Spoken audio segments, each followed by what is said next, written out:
So, good morning, everyone. First, let me introduce myself. I am Justine Narte, and I'm going to continue the discussion under morphology.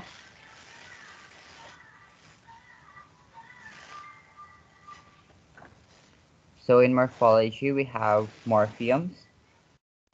So, they also discuss what is morpheme, that a morpheme can be defined as a minimal unit having more or less constant meaning. Okay, and it has two varieties, which is the bound and the free morphemes.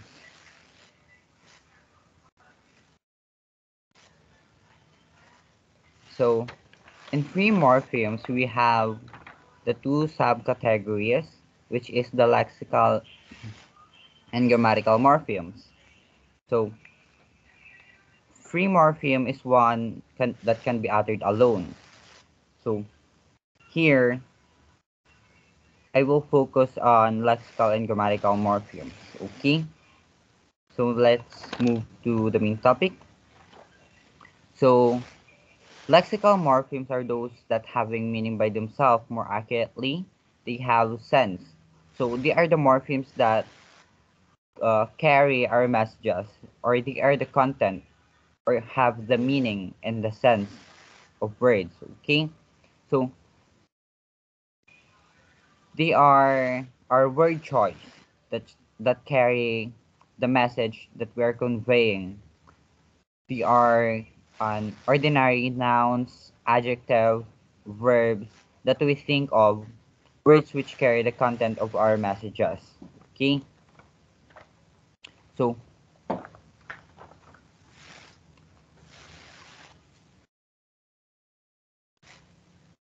here are some examples in set of ordinary content words, such as nouns. So, we all know that a noun is a word that refers to a thing, just like a book, or a person, an animal, a place, an idea, or an action. Okay? So, an example of a noun is a girl, man, house, and a tiger. Next, we have the content word verb. So, verb are words that shows an action, like occurrence, a state of being, and almost every sentence requires verb. Okay, so an example of verb is look, follow, break, and go. Next, we have an adjective. So an adjective are words that describes the quality or states of being of nouns, innermost, dog-like, silly, yellow, fun, sad, long, and sincere. Next, we have the adverb. So it is a word of expression that modifies a verb, an adjective, another adverb, determiners, preposition, and sentences. So adverb modifies the content words. Okay?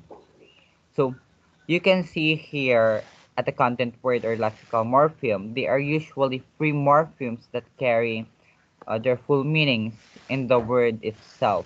So they can stand alone. Okay? So you can see that lexical morphemes have a real world meaning and called a content word. So they can stand alone. So lexical morpheme is also an open class of words because we can add new morphemes to this word, so we can invent new words. So for example, here shown in the screen, the word traffic light. So it contains two free morphemes. So the traffic is a noun while the light is also a noun.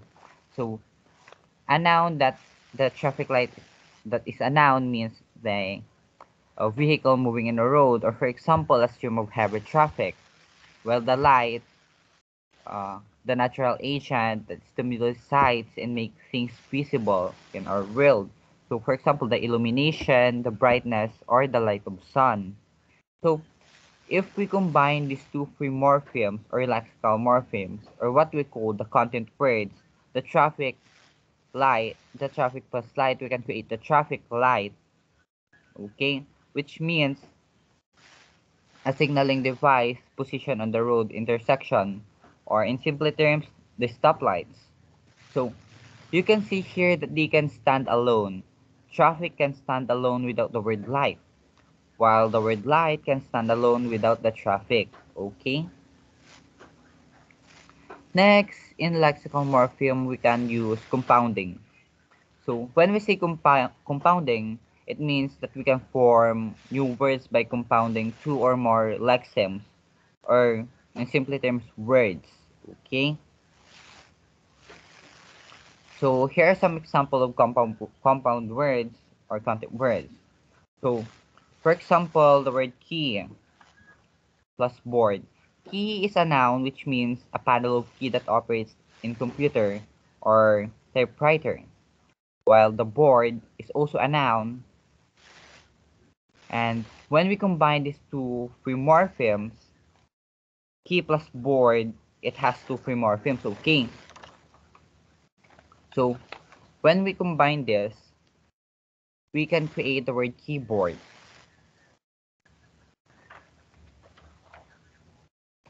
And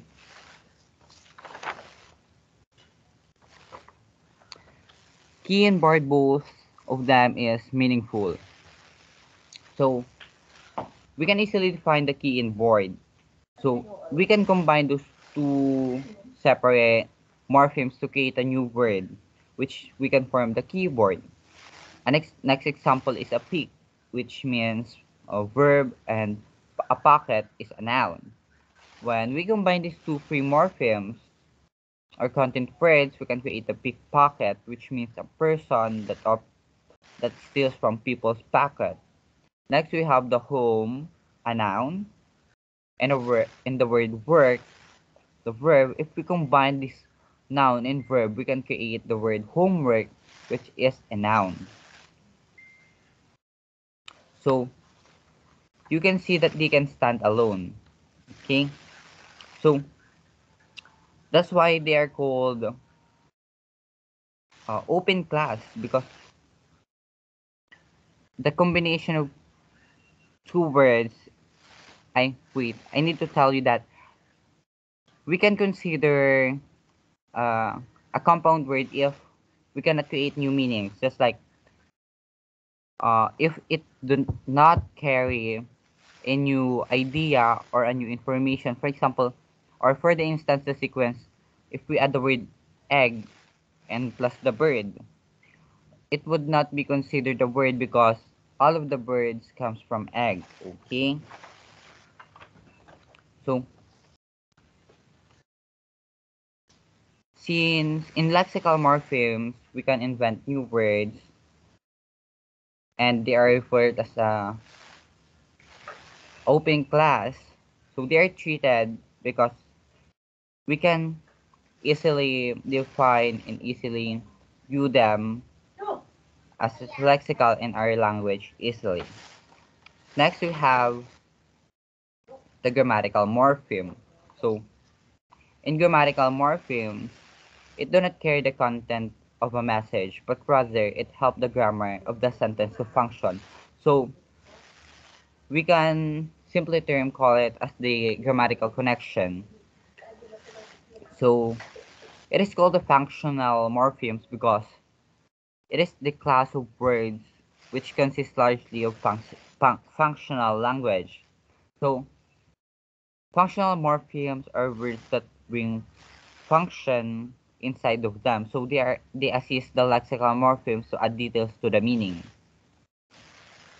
So they are the words that have internal structure, like a syntax of phrase. So note that in grammatical morphemes, we have the conjunctions, prepositions, articles, auxiliaries, and pronouns. So here are examples of function words. Conjunction is a word used to connect clauses or sentences that we can use to connect between one lexemes to another. So they are the word and, or, that, and when. Well, we have the preposition, the word at, between, and of. They typically combine with a noun or a phrase. And Next, we have the articles, the words as, no, not, and nor. So these articles comes before a noun to show if it is specific or general, while the auxiliaries are, be, do, and got is a verb that adds function or grammatical meaning to phrases and to lexical morphemes. Okay. And last we have the pronouns. The word I, the function word you, he, she, and we. It is a word that used instead of a noun or a noun phrase. So using pronoun we can replace a noun. Okay. So always remember that um, grammatical morphemes include forms that we consider to be word like the word a, and, of, and other that make up words like as in ed. Okay.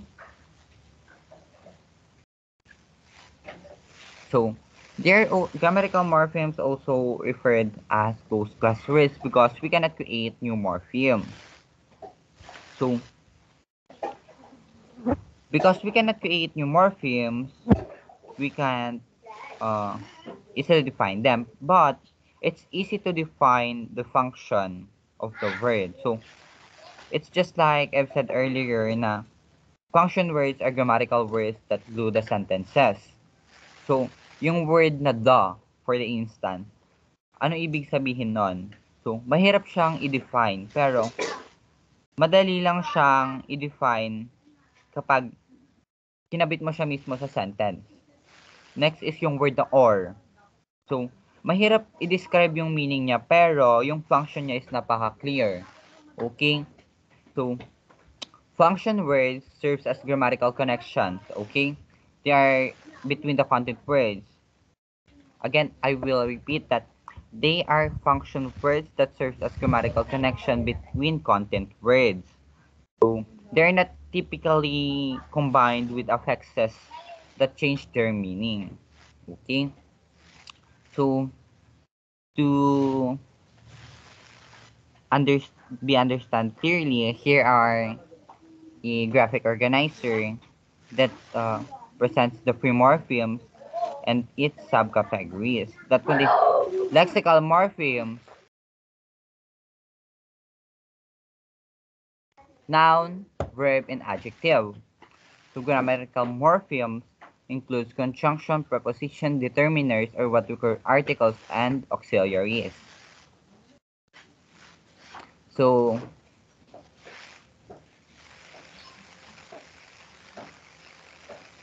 as you can see in the screen, here is the example of lexical and grammatical morphemes in a sentence. Okay? So, a child playing in a street. The word a is a function word. The child is a content word that can stand alone. The play is a lexical morpheme. The word in the glues the play in the street. So, they are the function words.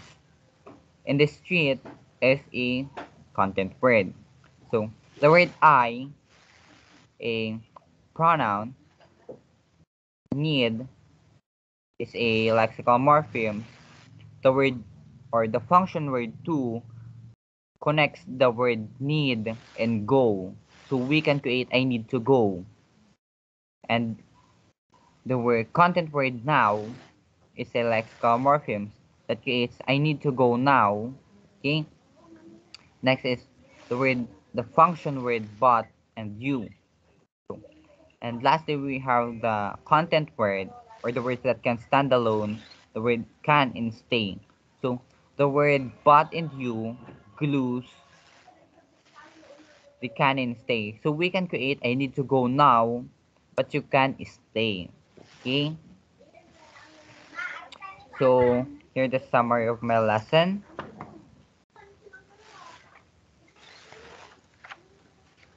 So grammatical morpheme serves the purpose of signaling grammatical categories and encoding relational meaning, while lexical morphemes carry richer conceptual and more autonomous meaning. So in simple terms, it's like what I've said, grammatical morphemes is a function word while lexical morphemes is a content morphemes that have a real meaning. Okay? That's all under the lexical and grammatical morphemes, under the free morphemes of morphology. Thank you for listening. Again, this is Mark, Justine, and Narte.